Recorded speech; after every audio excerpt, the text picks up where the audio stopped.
हमारे YouTube channel पढ़ लो विश्व सानम पर आपका स्वागत है। जैसा कि आप सभी जानते हैं, हम क्लास 10th का जो सामाजिक विज्ञान विषय है, उससे संबंधित इतिहास जो भाग है, उसका पहला अध्याय यूरोप में राष्ट्रवाद का उदय पढ़ रहे हैं।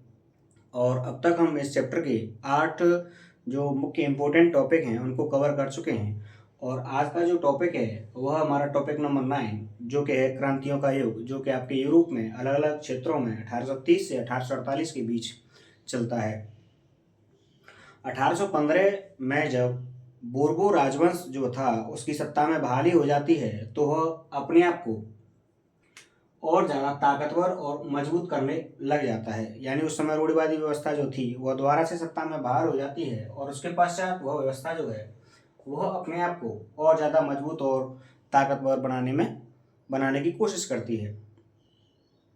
अब इसी समय अगर कोई यूरोप के उसी समय यूरोप के अलग अलग क्षेत्रों में अगर कोई उदारवाद और राष्ट्रवाद की बात करता है, तो उसको क्रांति से जोड़कर देखा जाता है।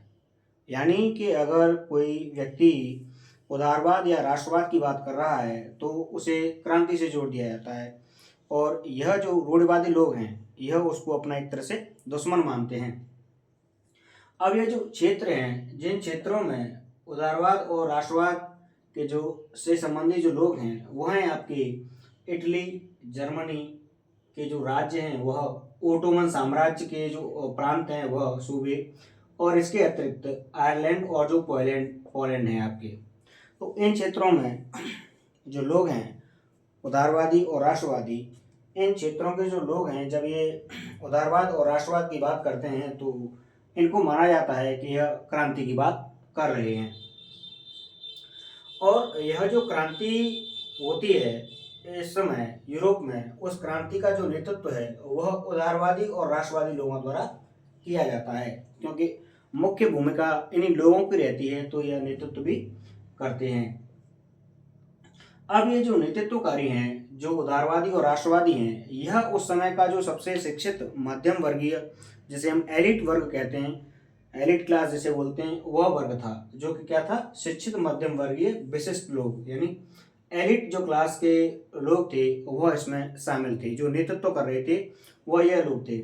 इसके अतिरिक्त इसमें अगर प्रोफेशनली देखा जाए, तो इसमें कौन कौन लोग शामिल थे, तो उसमें देखेंगे आप, इस जो कॉलेज के प्रोफेसर थे, स्कूली अध्यापक थे, साथ ही साथ क्लर्क थे, और वाणिज्य व्यापार में लगे हुए जो मध्यम वर्ग के लोग थे, वह भी इस जो क्रांति हो रही थी उसमें सम्मिलित थे। तो हमें यह याद रखना है कि कौन कौन से लोग जो थे, वह इस क्रांति का भाग थे। किन क्षेत्रों में यह जो लोग थे, ये किन किन क्षेत्रों से संबंधित थे। ठीक है। अब हम बात करते हैं कि जो प्रथम विद्रोह होता है फ्रांस में, यहाँ से हम कह सकते हैं कि क्रांतियों की शुरुआत होती है। 1830 में जुलाई का महीना है, और उस समय जो शासन चल रहा है, वह बोर्बो राजवंश का शासन चल रहा है। और जो बोर्बो राजवंश था, वह 1815 जो वियना की संधि हुई थी, उसके बाद उसको सत्ता में बहाल किया गया था, उसी का शासन है।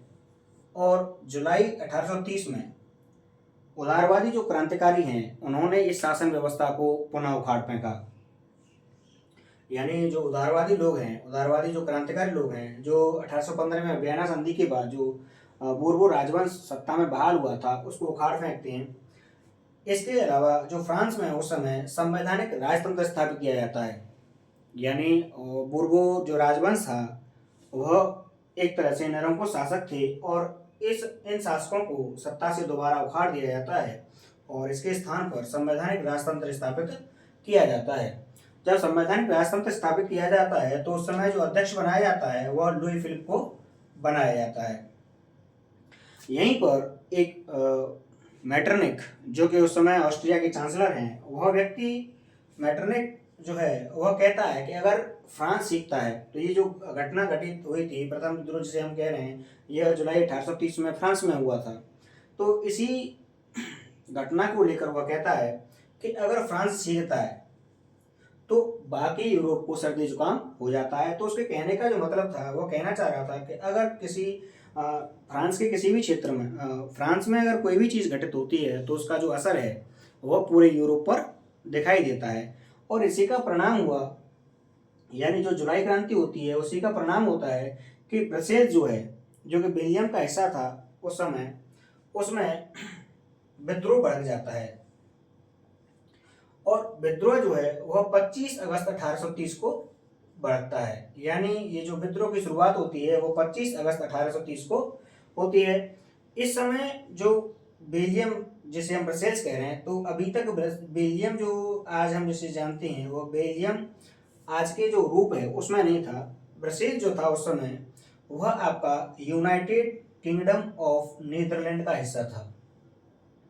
यानी आज हम जिस ब्रसेल्स, जो कि आपके बेल्जियम की राजधानी है, वह ब्रसेल्स जो था वह पहले आपका यूनाइटेड किंगडम ऑफ नीदरलैंड का हिस्सा था। लेकिन क्रांति के बाद यह इससे एक अलग राष्ट्र बन जाता है। यानी बेल्जियम जो है वह 4 अक्टूबर 1830 को एक स्वतंत्र राष्ट्र के रूप में उसकी घोषणा हो जाती है। अब यहाँ जो आपका यूनाइटेड जो किंगडम ऑफ नीदरलैंड था, यहाँ पर जो उस समय राजा था, उससे राजा जो था उस समय वह था आपका विलियम प्रथम। तो विलियम प्रथम जो था उससे यहाँ की जो प्रजा थी वह असंतुष्ट नहीं थी, यानी असंतुष्ट थी। और असंतुष्टता के जो कारण थे वह थे आपके बेरोजगारी। इसके अलावा आप जो राजनीतिक प्रतिनिधित्व था, यानी जो ब्रसेल्स में जो आबादी के हिसाब से बात करें तो जिसकी आबादी अधिक थी वह उतने अनुपात में राजनीति में नहीं थे। तो राजनीतिक प्रतिनिधित्व जो था वह भी इसका एक कारण था।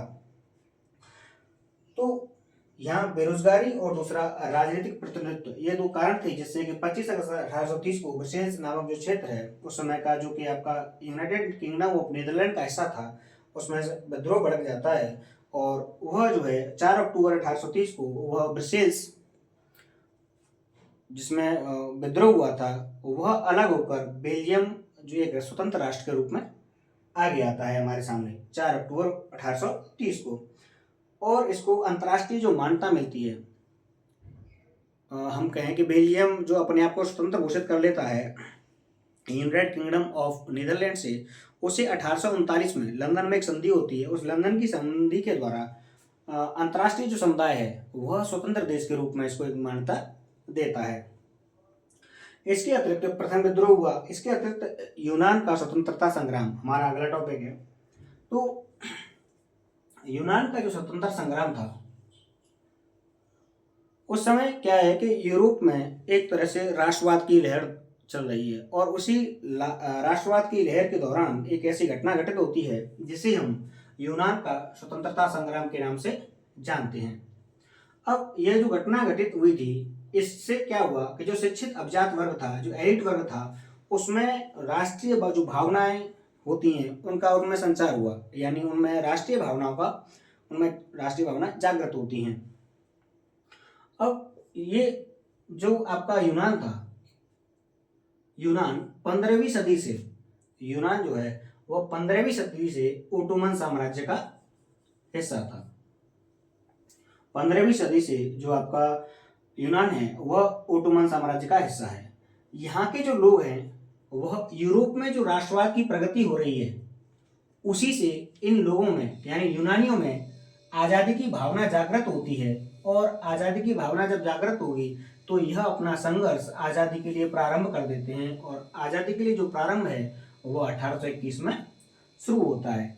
यानी यूरोप में जो राष्ट्रवाद की एक हवा चल रही थी, उसी राष्ट्रवाद की लहर में यूनानी लोगों के अंतर्गत एक भावना जागृत होती है। और वह जो भावना है वह आज़ादी के लिए संघर्ष का रूप धारण कर लेती है। और उसकी शुरुआत जो होती है वो 1821 से होती है। अब जो यूरोप में, यूनान में जो संघर्ष चलता है, तो उसके पीछे अब देखेंगे कि वह जो संघर्ष है वह लोगों की आज़ादी के लिए है। और इस समय जो यूनान है, जैसा कि बताया, ओटोमन साम्राज्य का हिस्सा है।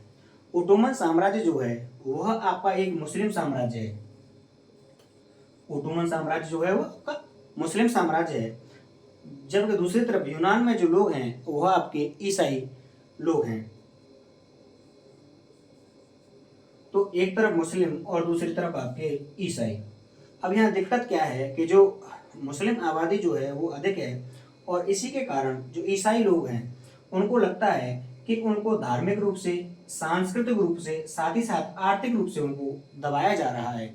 यानी जो उनको अधिकार मिलने चाहिए उन्हें भी अधिकार नहीं मिल पा रहे हैं और उन्हें दबाया जा रहा है। इसके अतिरिक्त उन्हें जो टैक्स देना होता था वह जो मुस्लिम जनता रहती थी उससे अधिक टैक्स देना होता था। साथ ही साथ ये लोग जो हैं, ईसाई जो लोग थे, यह अपने आप को यह महसूस करते थे कि हम दोयम दर्जे के नागरिक हैं। यानी हमें जो तवज्जो मिलती है वो एक तरह से सेकंड नागरिक, सेकंड सिटीजन्स के रूप में मिलती है। हमें फर्स्ट जो सिटीजन्स होते हैं उस तरह से हमें नहीं माना जाता है। तो इनमें एक तरह से कह सकते हैं इनमें हीन भावना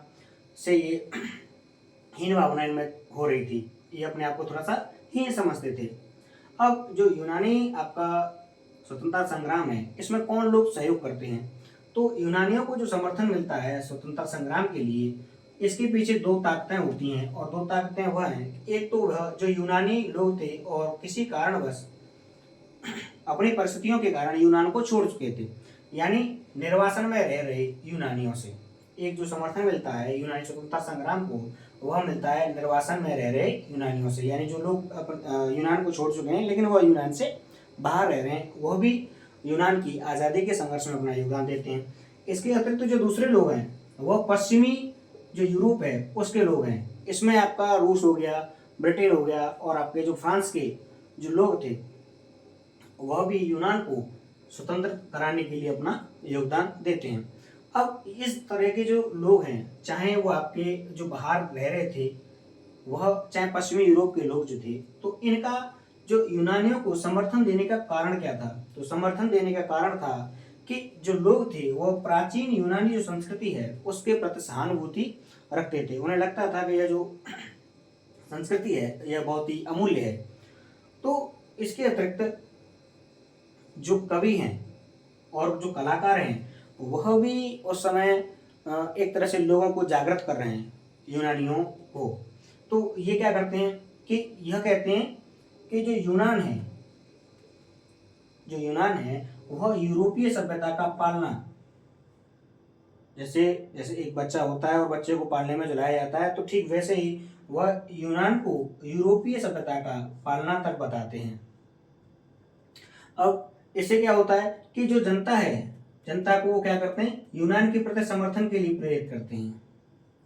जो आपके कवि हैं, कलाकार हैं, एक तरफ तो बात करते हैं कि वो बता रहे हैं कि जो यूनान है वह यूरोपीय सभ्यता का पालनहार है, पालन करता है, पालना बताया गया है उसको। वहीं यह इसके साथ साथ जो लोग हैं उनको भी यूनान के प्रति समर्थन के लिए प्रेरित कर रहे हैं, उन लोगों को उसके लिए जागृत कर रहे हैं।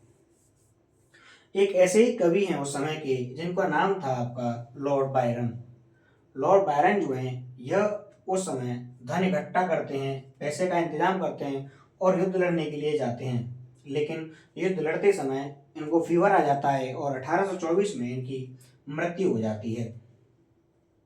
तो जो लॉर्ड बायरन है वह एक कवि हैं और यह धन एकत्रित करते हैं, पैसा इकट्ठा करते हैं, और इकट्ठा करने के बाद यह खुद यूनान को स्वतंत्रता दिलाने के लिए अब एक ना अपना कह सकें तो हम छोटा सा एक योगदान देते हैं। और योगदान में इनकी जब उस समय जिन्हें फीवर आ जाता है, बुखार हो जाता है, तो बुखार के समय इनकी मृत्यु हो जाती है, और मृत्यु होती है लॉर्ड बायरन की 1824 में। तो ये जो स्वतंत्रता संग्राम है यह आगे बढ़ रहा है।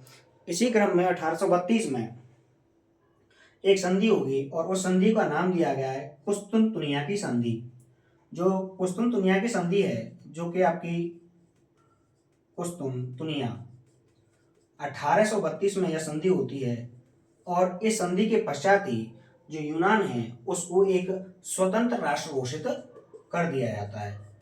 1832 की जो संधि होती है उस संधि के जरिए यूनान को आपका स्वतंत्र राष्ट्र घोषित कर दिया जाता है। तो यह था आपका यूनान का स्वतंत्रता संग्राम, जहां हमें याद रखना है किन लोगों का समर्थन था, किन के बीच था। एक तरफ ईसाई थे, दूसरी तरफ मुस्लिम थे। कवि और कलाकार क्या कर रहे थे उस समय, उन्होंने लोगों को कैसे जागृत किया। तो और इसके अलावा कौन सी संधि थी जिसके जरिए आपका यूनान जो था वह स्वतंत्र घोषित हुआ।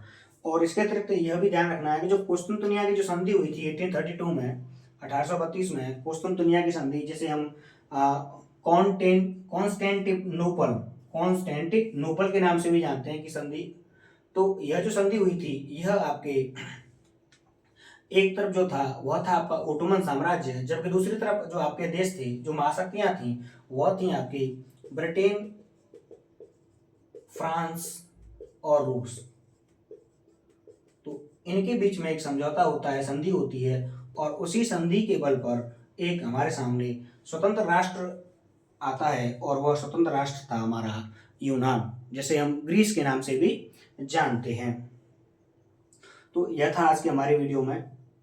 अगर आपको हमारा ये वीडियो पसंद आए तो कह सकते हैं कि एक जो चीज़ें होती हैं, हमने पहले भी कहा था कि कुछ चीज़ें होती हैं किसी भी यूट्यूबर को जो प्रेरित करती हैं, तो उसके लिए होता है आपका वही चाहता है, वो लाइक चाहता है, कमेंट चाहता है। इसके साथ साथ अगर पॉसिबल हो, आपको लगता है कि वो आपकी किसी भी तरह से हम कहें आपकी हम मदद कर पा रहे हैं, तो हमारे चैनल को आप सब्सक्राइब भी कर सकते हैं। और आपको लगता है या किसी दूसरे बच्चे के काम में भी आ सकता है, तो आप उसको शेयर भी कर सकते हैं। तो आज के लिए बस हम इतना ही रखेंगे। जो हमने आज पढ़ा, जो क्रांतियों का युग जो 1830 से 1848 तक चलता है, तो उसमें हमने 1830 के आसपास जो दो विद्रोह होते हैं, एक आपका फ्रांस में विद्रोह होता है, प्रथम विद्रोह जो जिसे हम जुलाई क्रांति के नाम से जानते हैं, और दूसरा जो स्वतंत्रता संग्राम जो हमने पढ़ा वो जो था आपका यूनान का स्वतंत्रता संग्राम, जिसकी जो शुरुआत है वो 1821 से होती है, और 1832 में जाकर जो यूनान है या जो ग्रीस हम जिसे बोलते हैं उसको स्वतंत्र राष्ट्र के रूप में मान्यता मिल जाती है। तो ये आज के टॉपिक थे। अगले टॉपिक में हम रोमानीवाद और आपका जो 1830 का जो दशक है वह यूरोप में किस प्रकार से कठिनाइयाँ लेकर आता है, तो इन टॉपिक्स पर हम आगे चर्चा करेंगे। तो आज के लिए बस इतना ही। धन्यवाद।